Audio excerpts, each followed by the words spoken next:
Welcome back to another insightful and exciting episode of Me and My Health Up. I'm your host, Anthony Hartcher, a clinical nutritionist and lifestyle medicine specialist with an expertise in behavioral change. And today we're talking about water and hydration, the good, the bad, and the ugly. And this comes from my personal experience with water consumption. So I was a copious consumer of water. I used to drink lots of water, probably in between 2 to 3 liters, and maybe on some days up to 4 liters of water, just because I thought it was good for me. Recently, I found that this may have been contributing to some of my health problems, such as high blood pressure, poor circulation, and like some other things, such as I noticed poor digestion was the other thing I noticed from excessive water consumption. Obviously, water will dilute our stomach acids, and drinking copious amounts of it, you've got diluted stomach acid, and that can also create a pH change in the stomach acid, which is a protector from microbials that we don't want in our body. And so if we don't have adequate pH in our stomach, we struggle with the digestion of proteins as well as keeping out the nasties. So we certainly don't want to dilute our stomach acid. And if we have excessive volume of water in our circulatory system, then it can result in increased blood pressure because the heart needs to work harder in order to move the fluid around the body. And you don't get as great circulation when it's working harder and the circulatory system is not working efficiently. So there's some of the things I've noticed from excessive water consumption, and subsequently I've reduced my water consumption.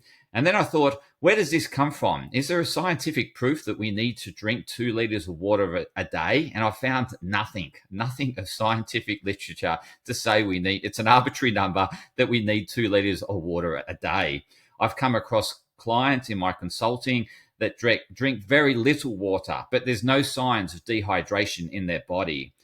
And so it's very much dependent on the individual and where they're from and where their genetics come from. So those that come from Africa are very good at not needing much water, or the subcontinent, and then you've got other places around the world that probably may need more water. But I question that, because is it our poor diet that is subsequently resulting in our need for water, such as, are we consuming too many carbohydrates and sugars, and we have blood sugar dysregulation, and is that making us copiously thirsty?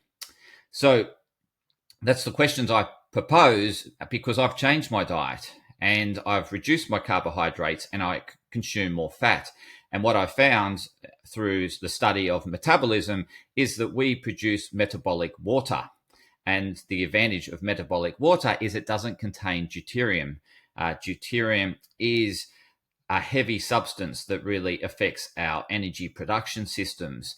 So if we drink water that's just filtered, then we are consuming quite large amounts of deuterium, which really affects our energy system, affects our mitochondria, and it can result in really poor health outcomes such as chronic diseases and cancer.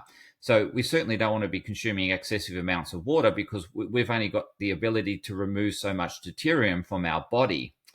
So that's another question, as is excessive water consumption, or is it the consumption of too much deuterium, which is contained, we consume most of it through water and also through vegetables, and through, I guess, processed foods contain a lot of deuterium in them.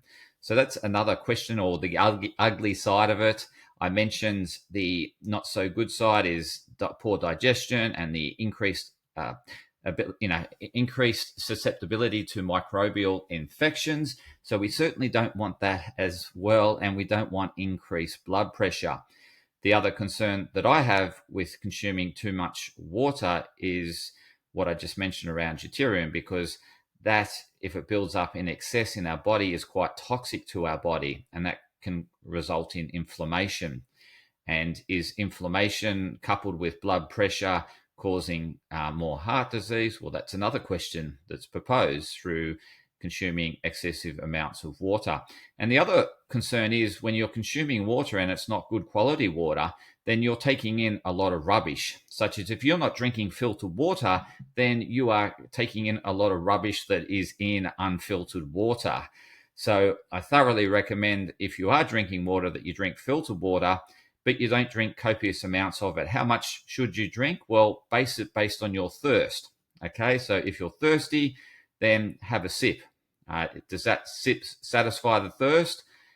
Just wait a while and you'll find out. So go more on thirst. And the second one is start shifting around what you're consuming around your macros. So eat less sugars and eat more fats.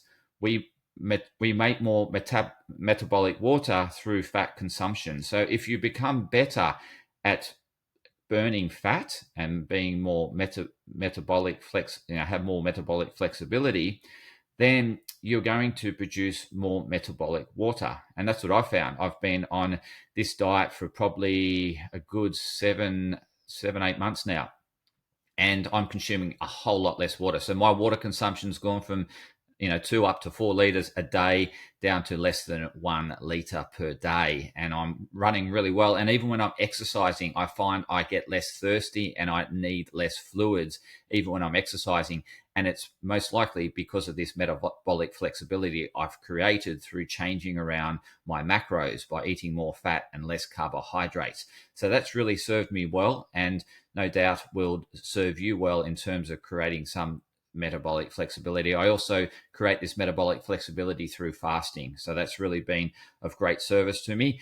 And so just in wrapping up this short episode, this insight around water and hydration, don't follow the recommended guidelines. Go based on your thirst and how you are, how thirsty you are.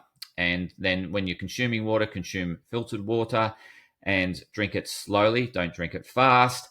And continue to look at shifting your diet so that you create more metabolic water by consuming more fats. So that's it for this insightful but short episode of Me and My Health Up. Please leave any comments or any suggestions in terms of future episodes in the comments below. And I look forward to sharing more insightful content over the coming weeks. Stay tuned for more insights. Thank you. Podcast disclaimer. This podcast and any information, advice, opinions, or statements within it do not constitute medical, healthcare, or professional advice and are provided for general information purposes only. All care is taken in the preparation of the information in this podcast. Connected Wellness Proprietary Limited, operating under the brand Me and My Health Up, does not make any representations or give any warranties about its accuracy, reliability, completeness, or suitability for any particular purpose. This podcast and any information, advice, opinions, or statements within it are not to be used as a substitute for professional, medical, psychological, psychiatric, or any other mental health care or healthcare in general. Me and My Health Up recommends you seek the advice of a doctor or qualified health provider with any questions you may have regarding a medical condition. Inform your doctor of any changes that you may to your lifestyle and discuss these with your doctor. Do not disregard medical advice or delay visiting a medical professional because of something you hear in this podcast. This podcast has been carefully prepared on the basis of current information. Changes in circumstances after publication may affect the accuracy of this information. To the maximum extent permitted by the law, Me and My Health Up disclaims any such representations or warranties to the completeness, accuracy, merchantability, or fitness for purpose of this podcast and will not be liable for any expenses, losses, damages incurred, indirect or consequential damages or costs that may be incurred as a result of the information being inaccurate or incomplete in any way and for any reason. No part of this podcast can be reproduced, redistributed, published, copied, or duplicated in a form without prior permission of Me and My Health Up.